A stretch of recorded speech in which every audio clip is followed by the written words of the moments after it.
Hey everyone, this video is going to be about me and my recovery process. If you want background on my history with disordered eating, my last video is actually about that, so go ahead and watch that video if you haven't yet. Okay, so to be completely honest, I've been a little hesitant to talk about my recovery process, and I really haven't shared it on my Instagram.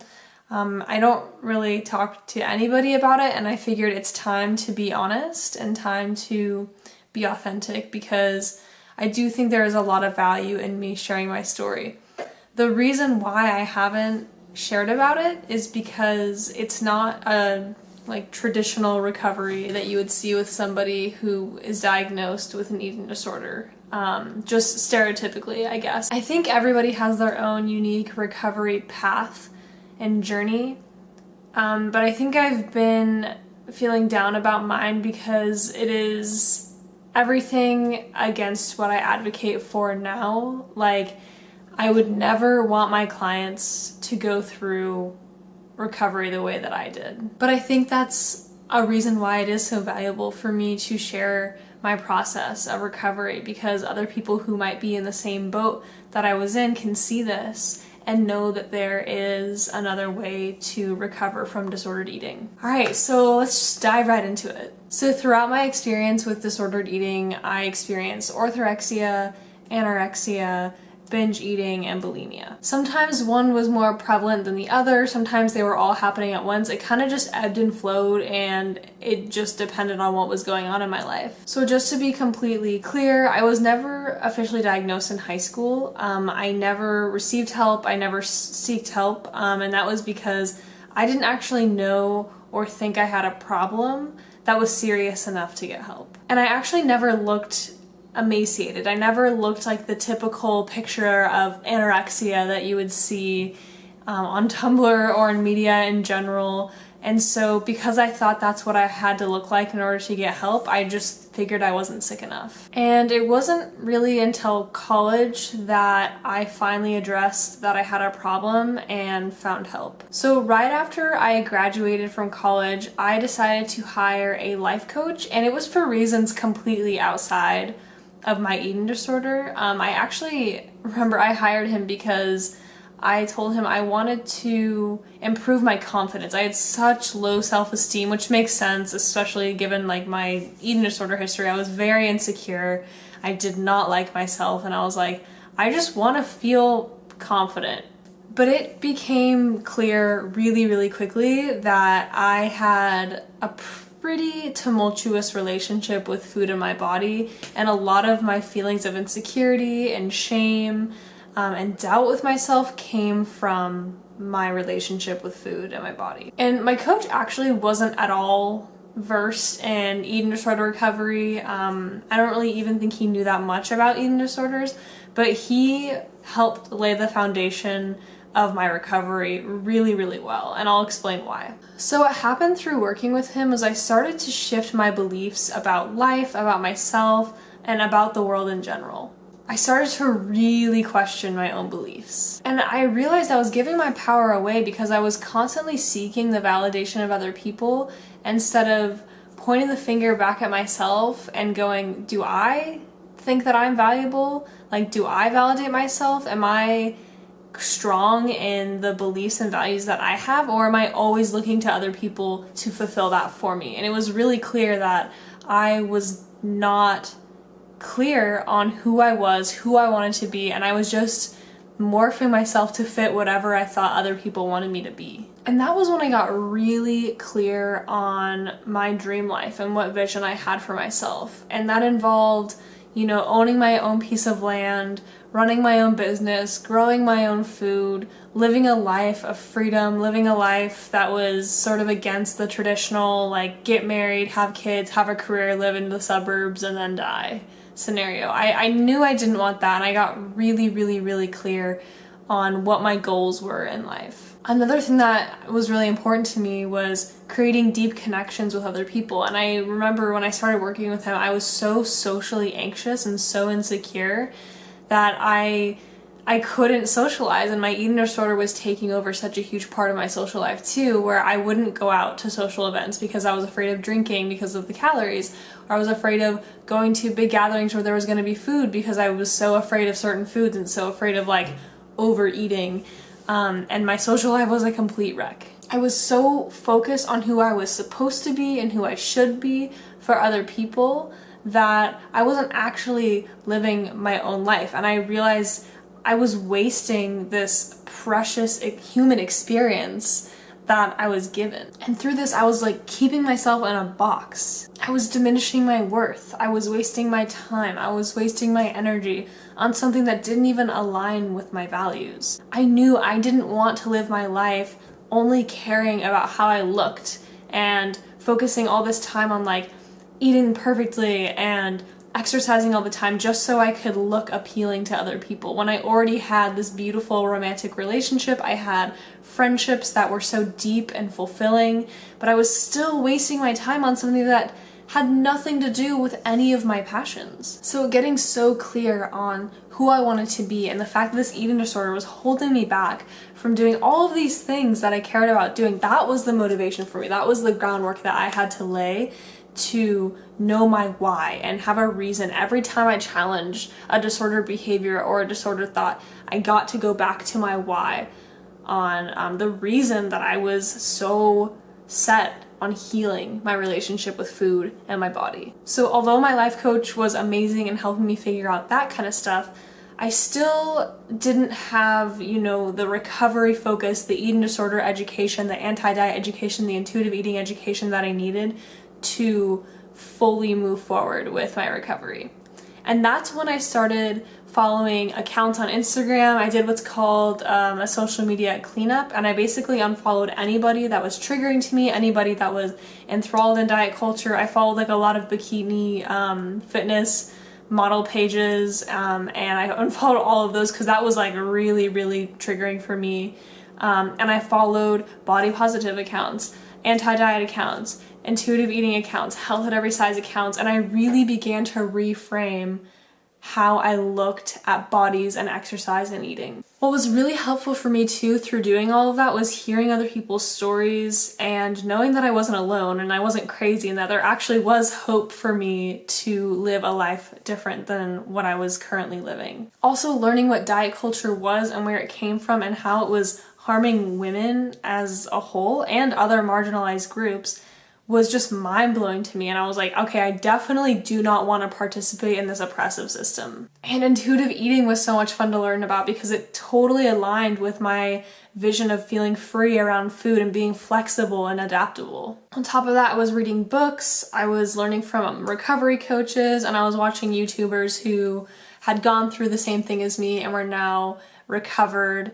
I was watching YouTube videos about all of these topics that I've mentioned, and I really tried to educate myself in all of this. Okay, so the fact of the matter is I still didn't have a recovery coach. I still didn't have someone who was working close with me specifically on eating disorder behaviors and thoughts. It wasn't until I joined the coaching training program that I was in that I really solidified my recovery. And that was because in that program, they taught us the tools and techniques necessary for helping people who are struggling with disordered eating. And it was really interesting because the two women who were leading it were food freedom and body image coaches who helped people with eating disorders, disordered eating, body image issues.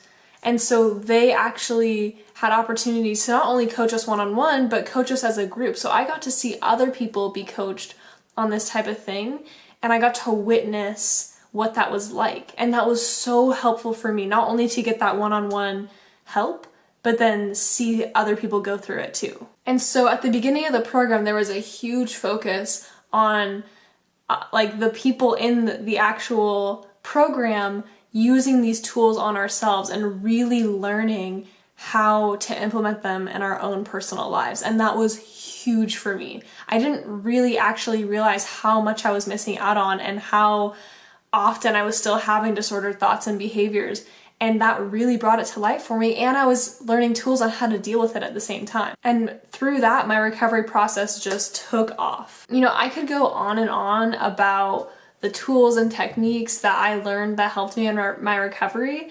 And I think that would be a super long video. And so if I had to summarize it, I would say a lot of it was just about, learning the history of diet culture and why it's harmful and how it's just a system of made up opinions to suppress women and sell them products and make us feel like crap so that we'll buy into diets and buy into wellness culture and buy into exercise programs, all of these things. And then another huge aspect is restructuring your beliefs and really questioning, like, what do you truly value? And part of that is also knowing what true health is. Like, if you value health, well, what actually is health? And realizing that health has been extremely misconstrued in our culture, again, in order to make us buy products. So really getting clear on what health means, learning about health at every size was really crucial for me as well. And then another huge aspect for me was inner child work.